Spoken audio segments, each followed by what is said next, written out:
It was just one of those nights in the city with those weirdly warm summer nights when the streets were lined up with people, energy, and music. Sandwiched right in the middle of it all was Caleb, the ultimate trust fund kid who had everything handed to him on a silver platter. He had been one of those individuals who liked to flash his cash, hold parties, and generally act as if everyone else was a background character in the movie of his life. Tonight, he was in a rare form. While the city was filled with life and excitement, Caleb felt absolutely indestructible. For him, the world was his playground where nothing could touch him. He lived by the attention, envy, and whispers every time he walked by in designer clothes and flashy accessories. The whole of Caleb's life had just been one flowing long event where he was always the main character, and the rest just presented to cover his gaps. Tonight, however, was different. Tonight was going to spin out of his control and a whirlwind of crazy events in his life. Caleb had been out drinking, partying with his friends at one of the city's most exclusive nightclubs. His best friend James had been the responsible one, keeping an eye out on Caleb and making sure he didn't get into any trouble. James knew from his experience that when Caleb got too drunk, things could spiral out of control very quickly. He had witnessed this version of Caleb a whole lot more often than he would ever care to. The moment he drank enough booze that it could filter its way into Caleb's body, the silly trust fund baby was transformed into a much more volatile entity. It was in the drinks themselves that James had a problem with, but rather Caleb's confidence. The alcohol just fueled that sense of superiority, making him believe he was actually above the law as well as above everyone else. James knew that was going to go horribly wrong tonight. The party in Caleb's drunkenness just didn't seem to stop, only building his bravado with one more shot after another. When Caleb drank, he tended to become someone else's someone cocky, impulsive, invincible, or so he thought. James had tried to get him to slow down, but Caleb brushed him off with a smirk and a dismissive wave. He was untouchable. Nothing could ruin his night, or so he thought.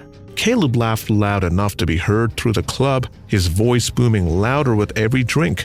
Everyone around him was a clear enabler, encouraging that kind of reckless behavior so long as it got them free drinks and an invitation to the next over-the-top shindig.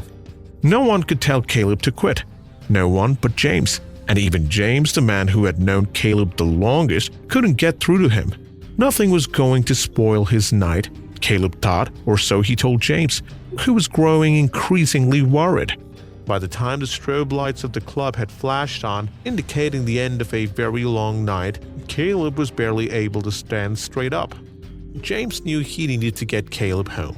He knew exactly what was coming next and hoped that he could get them both out safely before things escalated further. That is when it happened.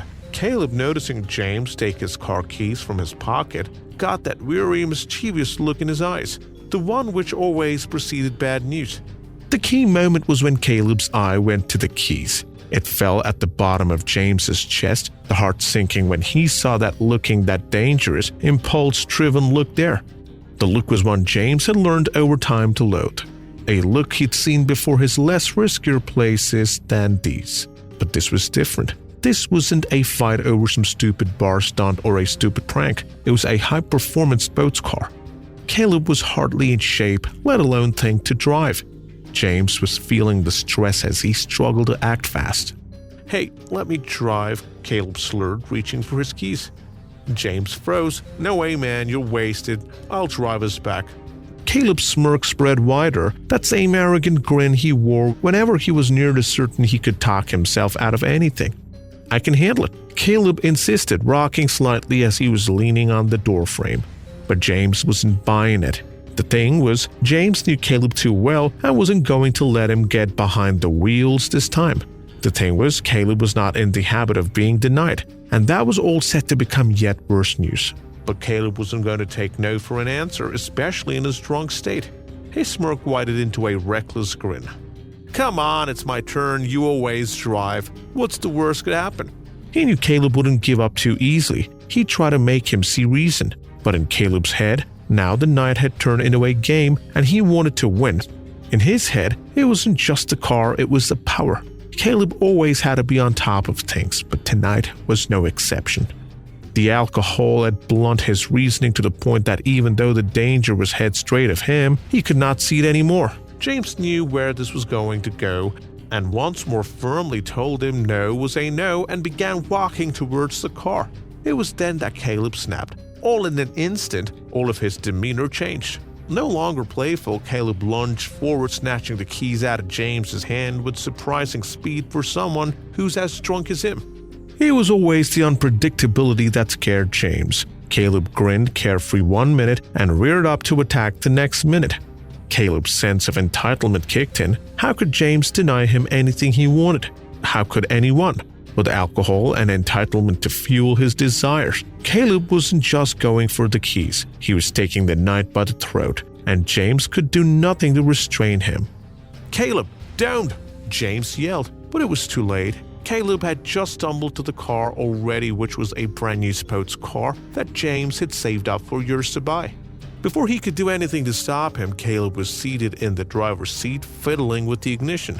The engine growled and started, and grinning across his face, Caleb hit the gas. James's ears had it that he was hearing the sound of death. It was this car, so many years of toil and savings and dreams all in one place in their prime, slipping away piece by piece from under Caleb's determined nostrils as he revved the engine with no care for the damage he did. Panicked and annoyed in equal measure, his heart pounding in his chest and his mind spinning wildly. He wanted to run after the car, try to catch him before he drove off, but it was too late. Caleb was disappearing into the night, speeding away. James froze in mid-stride, eyes wide in horror as his car reared into the night with Caleb behind the wheel. Panic then set in. He knew Caleb was not only drunk but also reckless, and that combination was a ticking time bomb. The pit in James's stomach grew as the taillights disappeared into the distance. He had witnessed Caleb make poor choices before, but this was different. This was dangerous. He stood motionless for what it felt like an eternity, deciding whether to chase him or call the police. Eventually, James came to realize that he had no other option. Caleb was a danger to himself and everyone else around the road. He grabbed his phone in a shaking hand and offering his last hopes that it wasn't too late. As Caleb tore down the street, his tires were screeching around every corner, and he had never felt so invincible to the dangers of the world. Meanwhile, James struggled to call the police. As he attempted to explain, his heart was racing within his chest. "My friend, he's drunk. He stole my car. Please, can you have him stopped before something terrible happens?" The police, of course, reassured James that they would alert him, but the knot in his stomach grew tighter. He knew Caleb knew that once on the road in the state, anything could happen. In his mind, he saw his worst fears. The streets were dangerous enough at night, and Caleb at the wheel, a disaster that was waiting to happen. James was frantic, filled with fear as the dispatcher tried to calm him down, repeating constantly with an increasing panic, "He's going to crash." Losing his car was the least of his worries. Losing Caleb was much worse. And there was always the possibility that Caleb could hurt someone else. Every second being an hour was how he had reason to feel helpless while waiting for the police to arrive as he paced the street. He had nothing but imagination of the happenings at this moment along the road. Caleb had hardly gone 3 blocks when things first started to go horribly wrong. In his drunk haze, street lights seemed to blur together and the road seemed to twist and turn. Yet Caleb pushed the car faster. The powerful engine responded to every reckless command, speeding through the intersections, barely avoiding pedestrians, running red lights, and as if they did not count. All stood vivid in his mind, Caleb whizzing through all those red lights, speeding through every intersection, just barely avoiding pedestrians. Each outcome flickered through his head at record speed, beating out his heart several measures of time. He kept glancing at his phone, waiting for that call, that update, anything. But he got nothing. And that nothingness was very loud. The world outside the car became blurry with lights and sounds. To Caleb, it was exhilarating. The rush of adrenaline pumped him up to the point where no cautionary feeling could be unleashed, but in reality, the swaying was extremely dangerous, getting from one side of the road to the other. Other cars honked angrily as Caleb barely skirted collision after collision. But he was too drunk to care. Too lost in the moment to realize just how close he was to disaster. Every red light he sped through was bringing him one step closer to the inevitable crash. Yet instantly, everything did an utter about-face. The road ahead began to curve upward, quite sharply, up near a construction zone. The street was filled with the warning signs and barricades, but to a drunk Caleb, they were just bright colors flashing in the dark. He didn't slow down, he didn't even think about it. And by the time he realized that the turn was too sharp, it was already too late. The tires screeched as the car tried to hug the curve, but its chances were too slim. Caleb had misjudged the whole road in his reckless state. It came up too fast for him to process, and before he could slam on the brakes, the car collided head-on with the barracks. The sound of metal crunching, glass shattering, and Caleb's scream filled the air in that single horrifying instant. Everything happened in the blink of an eye, and Caleb did not have time to react when the car flipped over and it crashed into another parked vehicle before skidding to a halt. The car hit the barricade at full speed, metal screeching against metal, and in one split second the world stood still. Caleb was weightless, hanging from time itself, the terrible realization coming too late. The car spun out of control, slamming into a parked vehicle with a deafening crash, flipping onto the side before it came to a stop. There was complete silence. It seemed for an eternity after that. Smoke curled up from the wreckage, debris scattered across the street. The sports car that had been so pristine now lay crumpled and broken, twisted metal and shattered glass glinting under the streetlights. Caleb's mind was racing. He didn't know what had just occurred. He had a vague recollection of how he had gotten there, but could clearly see that the wreckage told its own story of the destruction around him. Sweat dripped from his brow as his heart pounded in his chest with an effort to unbuckle his seatbelt. Panic set in as he labored to free himself. It was no fender bender, it was a full-scale disaster, and there was no escape from it. The weight of his actions came crashing down on him like a ton of bricks, and for the first time that night, Caleb felt really helpless. Caleb lay still, then miraculously he stirred. Groaning, he fumbled with his seatbelt, his head spinning from the crash and the alcohol coursing through his system. Dazed and confused, he crawled out of the wreckage, bleeding and bruised but alive.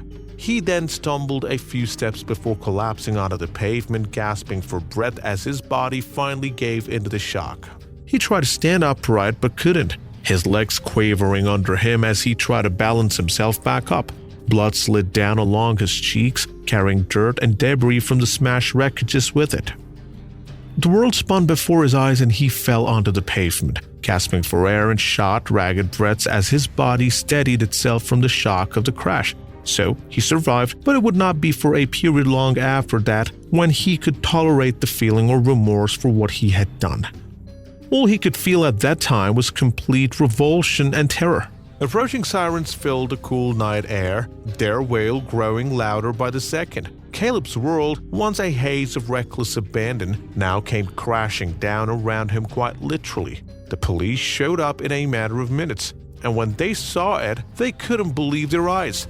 They'd been preparing for your run-of-the-mill DUI case, but this was far worse. It wasn't until the officers were right beside him that Caleb even acknowledged their presence. Countless thoughts swam in his head, still trying to put together what had just happened. The magnitude of his actions didn't hit him yet, but it was about to. "Stay down," one of the officers ordered, pinning him to the ground and handcuffing his wrists behind his back. Caleb offered no resistance. He couldn't. All that arrogance, cockiness, and the aura of invincibility had worn just hours before was gone in an instant.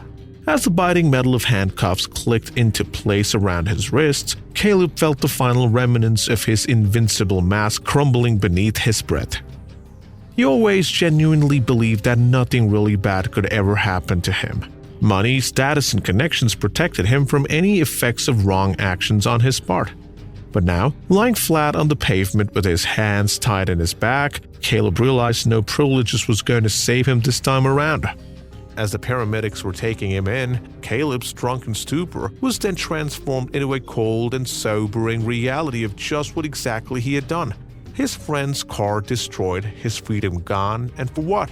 A joyride filled by alcohol's ego. James had been desperately dialing Caleb's phone when he received the news from the police. His worst nightmare had just come true. The car had been wrecked to pieces. But some miracle happened and Caleb remained alive. A gush of relief ran through his body, only to be replaced with anger and a heartbeat. How could Caleb have been so irresponsible, so selfish? The slight noise, however, the actual call came as quiet as a shock. Instead of making James pick up the phone as he had expected, it set off such a whirlwind of anger within him that by the time Caleb was on the line, he began to spout off about how he is indeed alive and how everything is going to be okay. James's anger was boiling to the surface. How could his best friend, the man he trusted the most in the world, could have done something so reckless? James had always known that Caleb was careless, but this? Something he had never dreamt of. The car was gone, but more so his friendship was hanging by a thread. The next few days were a blur of court and press. The accident headlined the news: drunk spoiled brat destroys friend's car in reckless joyride. Caleb's family was influential and powerful, but trying to hush things up was futile since the damage was done. Caleb was looking at DUI charges, reckless driving, and property damage. For the first time in his life, his trust fund couldn't buy him out of anything. The court hearings were brutal. James, heartbroken and betrayed, testified against his former friend. The once strong friendship had been reduced to shambles on that night, the result of reckless stupidity. From the golden boy who could do no wrong, Caleb had now faced the full weight of his actions. It was a display for all to see on the last day at the courthouse, and reporters lined the steps, recording every second of Caleb's demise. Indoors, everything was not as well. Caleb was hunched over in a chair at the defense table, the confident diva demeanor destroyed. His family sat behind a picture of shock and defeat. They had never thought that their spoiled son would land them here, now before a judge preparing to give him the sentence so he rightfully deserved. James sat in the front bench trying to keep us cool. The scowl of him could curdle milk. That night he lost more than a car. He lost a friend. As the judge read Caleb's sentence, it was a closure he couldn't help but feel. Caleb got 6 months in jail, together with heavy fines and community service. It wasn't just about the punishment, but about Caleb finally facing the consequences of his actions. As police dragged Caleb away in handcuffs, all of the glitz and glamour were suddenly off his life. The boy who once seemed so unreachable was finally paying the ultimate price for those wild choices. As for James, he went his separate way, but he was never able to get over the betrayal. He learned one painful lesson that night: some people, no matter how close you think they are to you, will look out for number one no matter what. That friendship could never be recovered, but at the end of it all, James knew one thing: he'd never let himself get taken advantage of again. Do you think the punishment was enough for what Caleb did? Let us know in the comments below. Like this video, hit that like button, subscribe, and ring the bell to make sure you never miss on our next story. Thanks for watching, and remember, no matter who you are, every decision has consequences. Want to know why the cop arrested this creepy stepdad? Check out this video to find out.